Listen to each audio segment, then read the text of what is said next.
To preface this video in all its glory that it is, this is like the hardest thing I will ever do, and I'm sitting on my bathroom floor because this is real. This is it. Like, this is what is real to me. This is my truth, and this is my personal narrative, and I'm sharing it because I think maybe it'll help someone else. That's my hope. And it sucks, and it's long, and if you don't want to listen, that's fine.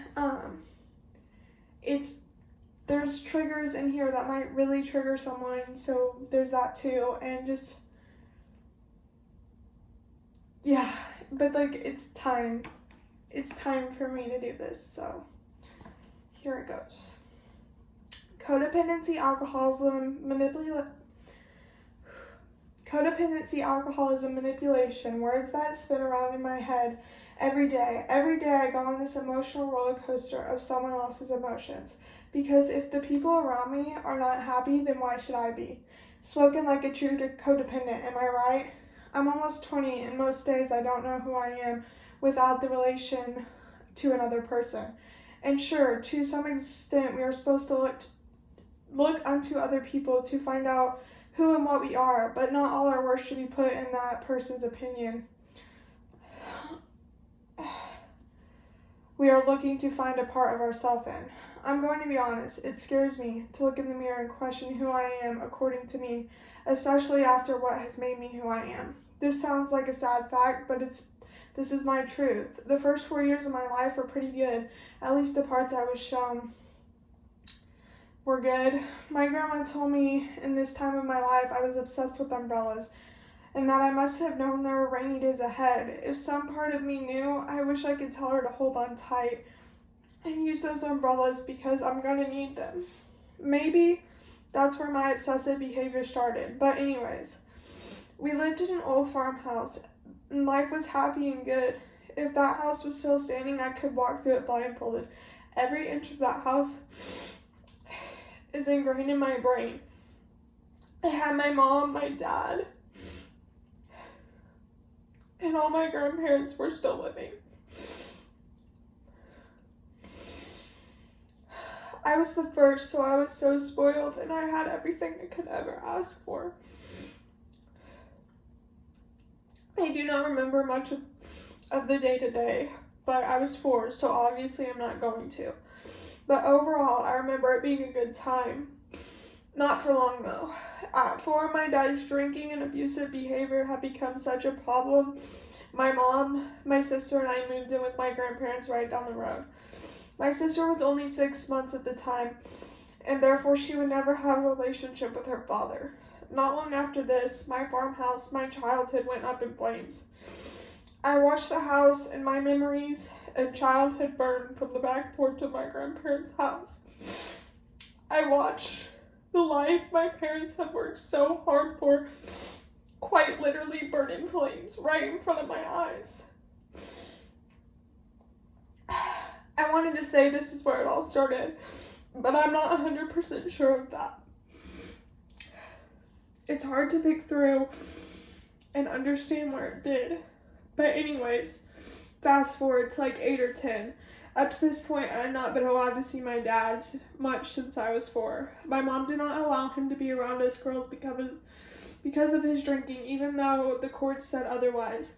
Still to this day, I don't know if I'm thankful or upset about the choices she made with that. Anyways, by the time I was 7 years old, I understood the disease of alcoholism and that my dad had it. My dad was so inconsistent and drunk 100% of the time. He would come eat lunch with me and go to recess with me at school, but that was it. And everyone knew the situation and relationship I had with my dad because it was a small town. I think I was about 10 when I began to question. I questioned why I was not good enough reason for him to stop. And now I know why, but still, for my heart, that reasoning isn't good enough. Every time my dad put the bottle to his lips, he broke that blonde hair, blue-eyed little girl. Maybe some parts of him knows that, maybe he does not, but 15 years later, it still breaks this little girl's heart. Fast forward to 11 to 14, that girl was always angry at her dad and at the world, but that anger turned into fear. Fear for my well-being, fear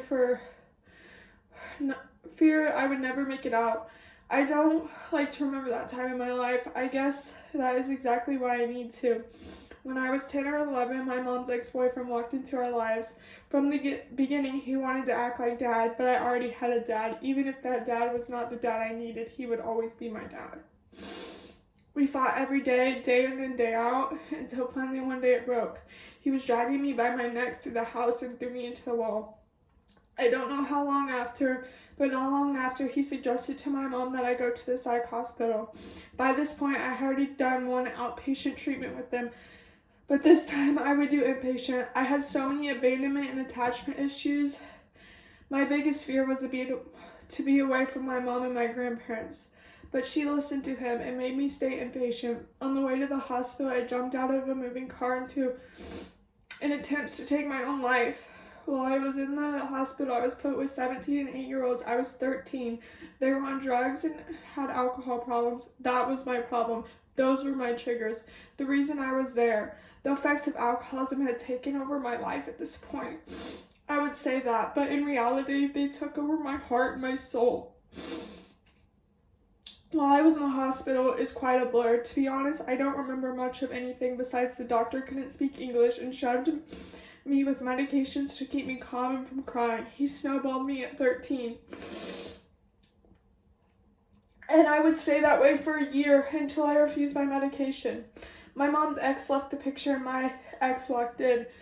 Wow, another toxic man. Are we surprised? He probably still doesn't know what he did wrong to this day. My first time I lay frozen under his weight, crying silently because I wasn't ready for the action that was happening.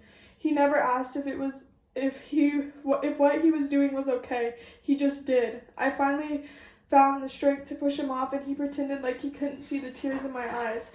After 3 years of gaslighting, controlling, manipulation, jealousy, he cheated on me. After blaming me of cheating the whole time, he pushed me away from God, so God removed him. The way he removed him sucks, but it was necessary.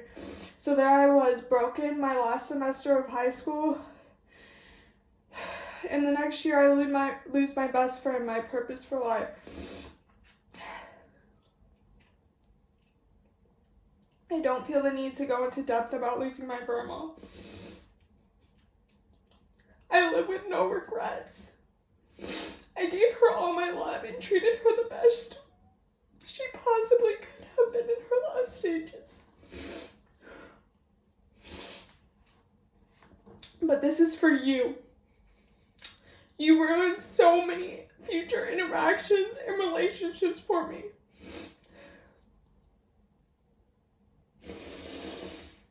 I look to anyone and everyone for validation that you never gave me. And I risk so much doing that.